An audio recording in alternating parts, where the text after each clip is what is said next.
Alright, how we doing, folks? Your boy Marco's on the 205 numbers after the name Tight Tuesday. Those games that come down to the limits of the ball to the wire. Those real close games over here in Nuketown. It's a little strategy this episode, man. Talk a little bit about Nuketown. Talk about a little bit about playing on Nuketown. Talk a little bit about what I've been using here lately, man.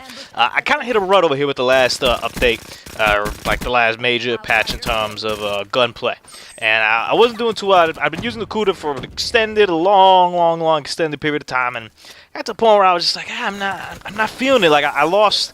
I think what really killed me was that they reduced the kind of the kill range. So like it took now from X amount of meters instead of 3 bullets, it took 4. You know, and I really felt the impact on that because I used it long range a lot. I thought it was one of the biggest advantages with the Kuda was to be able to use it long range.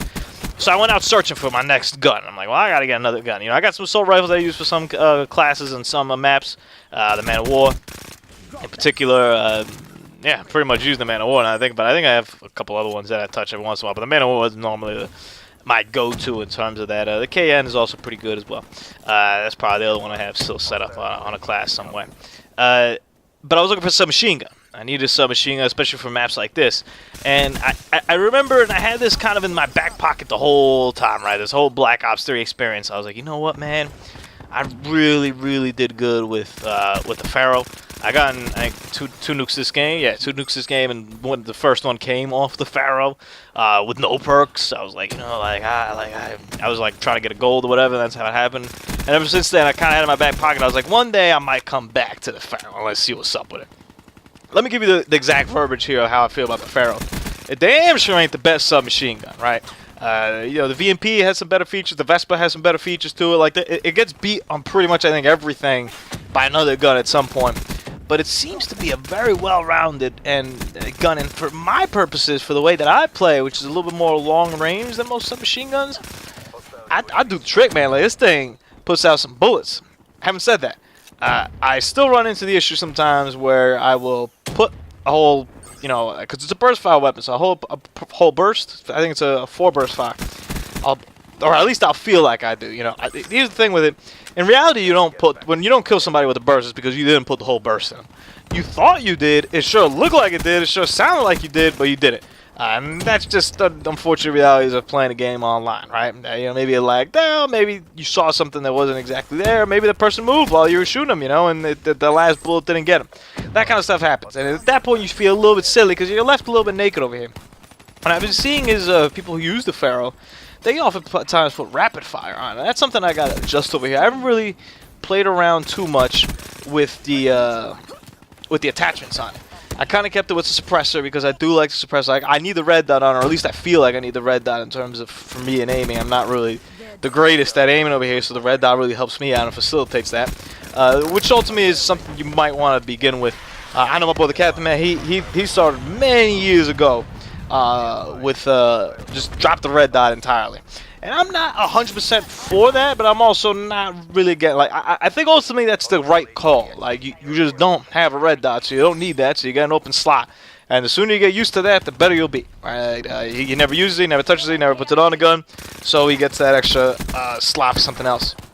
Having said that, though, what are you trading off then? You're trading off the fact that maybe you would be better with it, though, right? Like maybe there isn't an attachment that supersedes the importance of the red dot. Maybe your aim would be that much better if you actually had the red dot. And that's why I haven't gone away with the red dot.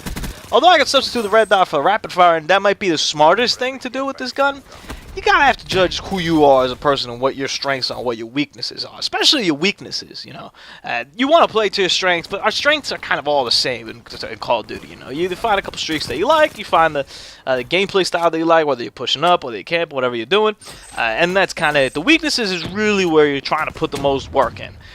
Similar like a basketball player, you know, you got a center, and this guy's really good at like dunking the ball, but he can't, you know, step back and hit a jumper for you to spread out the floor a little bit.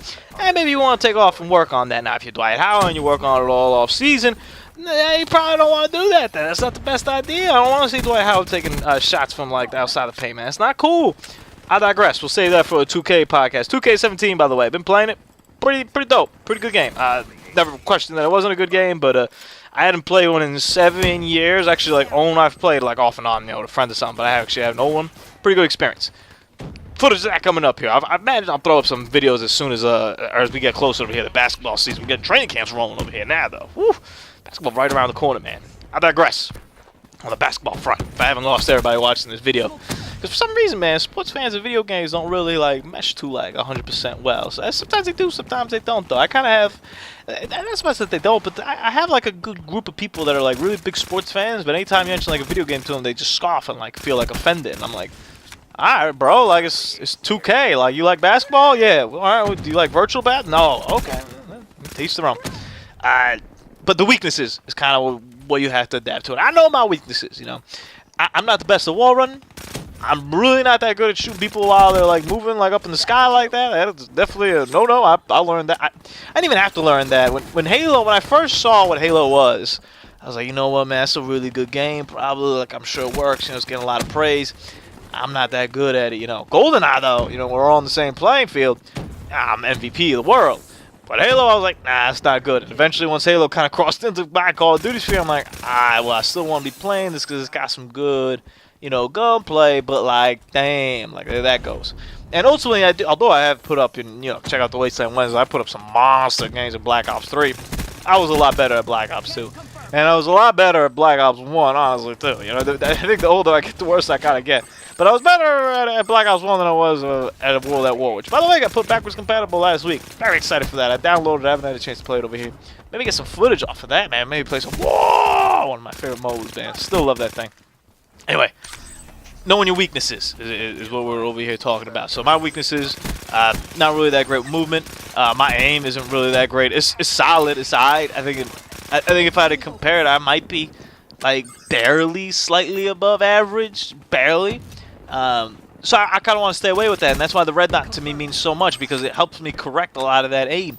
A lot of that weakness gets kind of covered up with the fact that, hey, you know, I got myself a red dot. I feel pretty confident. I say above average my aim with the red dot, like slightly above average with the red dot. Without it, it's nothing. I'm pretty much useless. You will very rarely find me using footage of me on this channel using a gun without a red dot. It's just one of my weaknesses that I have, but I'm okay with that. And maybe I won't be able to put rapid fire on this gun. Maybe I want to take off the suppressor. I've been using the suppressor most of this game. 2 reasons. One, obviously, it keeps you off the minimap. But that's not really my biggest concern, honestly. I'm kind of alright if people know where I am. I think in a map like Nuketown, it might be a little bit of a disadvantage because they kind of know. But they will know eventually where you are anyway. But maybe on a bigger map, you know. Basically, if you're just near somebody, it's kind of when it's your biggest disadvantage, right? When you're trying to pop somebody and then, uh-oh, this guy's right here. He knows exactly where I'm at. That's the worst part about it. But the other reason is just because it feels better. And I kind of got used to using it with the suppressor, like the Pharo suppressor. So if I go and take it off, it doesn't feel like the Pharo, you know? It doesn't feel like the Pharo that I know. So I'm a little bit lukewarm, especially this late in the game, to switch off of that. But I was also lukewarm this late in the game to switch guns to begin with. And it was definitely the right call. You know, it's never... You can never be too scared to change things up, you know, especially even if you had success or whatever, because the game's changed up, and that's kind of how I try to reason it out with myself. Like, I know I've used the CUDA, I know I've used put up monster games with the CUDA, but guess what? They changed the CUDA. That CUDA that I was using ain't in the game no more. So I got to find something that adapts to my style of play. And shockingly, the Pharo kind of does. I'm pretty comfortable with it over here. You lose a little bit of up-close gun battle, right? You're never going to beat a Vespa guy up close as long as he nails you. Probably won't be a BAP guy up close. Probably might not even be the CUDA guy up close. Just try not to get in those kind of gunfights. I use a lot of range over here, or I'll come in like I'm doing right here. I'm looking through the side, and unfortunately that guy's up, and I got stuck in a wall, and I got popped. Hey, there was a reason why this game was like 68, 72 a couple seconds ago, and we were down, man. It took like all this work to come back over here. But just play it over there smart, man. So I'd be interested to see if you guys have switched guns recently. When was the last time you guys switched it? Do people? I know there's some people that play that also, like, every night they have like a different weapon. You know, they just pick up like a different thing. I admire that. I did that when I was getting the dark matter. You know, that's when I did that. And then after that, I settled down. I was like, cool. I think I told about Captain. I was like, listen, man. There's a before and after in these games. The before was when I had to get the camos and all that stuff, and I'm playing with everything. The after is where I kind of get a sense of relief, and you know, it was like come June maybe, or May or something like that, when I got all the camos, and I was just like, hey, you know what? Now I can play the game whatever the hell I want. I could have always did that, but I was working on the camo. But after that, I was like, whatever I want to do, that's what's up, man, because I don't got nothing else over here. We done. We set. Hope you guys enjoyed the video, man. Tight Tuesday, man. We had to put up 69-22, I think, to get this damn win. Woo! Close games to the limits of the wall, to the wire. Bo Markles, man. We out at 3,000.